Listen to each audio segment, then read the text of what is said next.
नमस्कार, आप देख रहे हैं करेक्ट टाइम्स न्यूज। मैं हूं आपके साथ सपना ठाकुर। कानपुर गोविंद नगर निवासी धर्मराज की बेटी पिछले 14 दिनों से लापता थी, जिसके बाद परिजन जगह जगह भटक रहे थे। वहीं एक दिन सुबह बेटी का फोन उसकी मां के पास आता है, जिसमें वो बताती है कि कानपुर जाजमऊ के जेके कॉलोनी पर वो पिछले कई दिनों से है, जहाँ उसका पति कई दिनों से उसके घर नहीं आया। जिस पर माता पिता अपने साथ कुछ लोगों को लेकर कानपुर के चकेरी हाईवे पहुंचे, जहां उनकी बेटी वहां खड़ी मिली।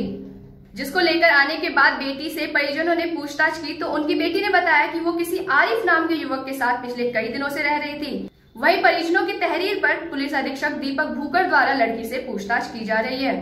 आइए जानते हैं क्या था पूरा मामला। इतनी जल्दी आपने शादी कर ली, इसका क्या रीजन रहा?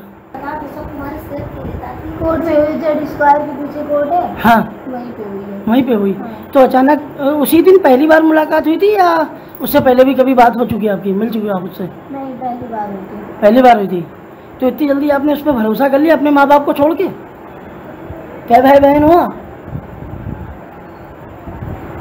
कितने भाई बहन हो? 3 बहन 1 भाई। 3 बहन 1 भाई। आप सबसे बड़ी हो? यस। और आपने ऐसा काम किया, आपने सोचा नहीं? और ये सब क्या पहन रखा है गले में? ताबीज उसी ने पहनाई है? नहीं, हम खुद गए थे पहनने। अरे हाँ, उसी ने पहनाई थी तभी आप गई थी ना। हाँ। फोर्स तो उसने किया होगा ना? नहीं, भूत आता है। भूत आता है? हाँ। कौन कह रहा था भूत आता है? आया था, दीपा नाम की लड़की थी। उतारो इसको, हम भूत भगा देंगे खुद। उतारो इसको, उतारो ताबीज। और फिर आने लगी तो कुछ नहीं आएगा। तुम आने लगेगी, हम सही बता रहे हैं, आती है। अरे तुम काटो, हम देख लेंगे। ठीक है, फिर हम अपनी ताबीज अपने पास रखेंगे। नहीं, कोई ताबीज तुम्हारे पास नहीं रही, इसको हटाओ पहले।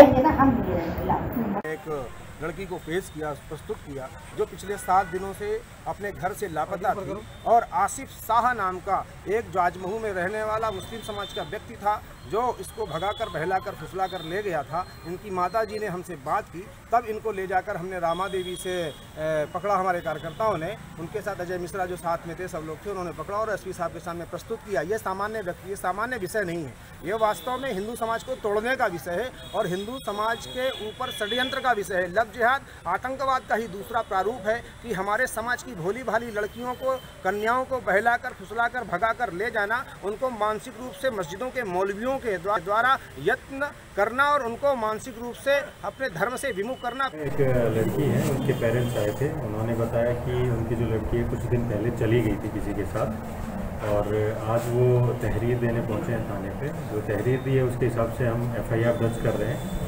लड़की जो है वो उनके पेरेंट्स के पास आ चुकी है और FIR दर्ज करके हम आगे की उसमें कार्रवाई कर रहे हैं। ये अभी उनके पेरेंट्स के द्वारा यही जो है वो तहरीर में भी दिया जा रहा है, इसमें हम FIR दर्ज कर रहे हैं और बाकी आगे की इन्वेस्टिगेशन करेंगे। और जो लड़की है, चूँकि वो बालिग है, तो हम उनको मजिस्ट्रेट के सामने प्रस्तुत करके उनके 164 के बयान भी करवाएं। इसमें एक जांच मुझे दी गई है जिसका प्रभारी मुझे बनाया गया है और उसमें भी मैं जल्द ही जांच करके अपनी रिपोर्ट जो उच्च अधिकारी हैं उनके सामने प्रस्तुत करूँ। तो फिलहाल के लिए इस वीडियो में इतना ही। देश दुनिया की तमाम जानकारी के लिए देखते रहे करेक्ट टाइम्स न्यूज।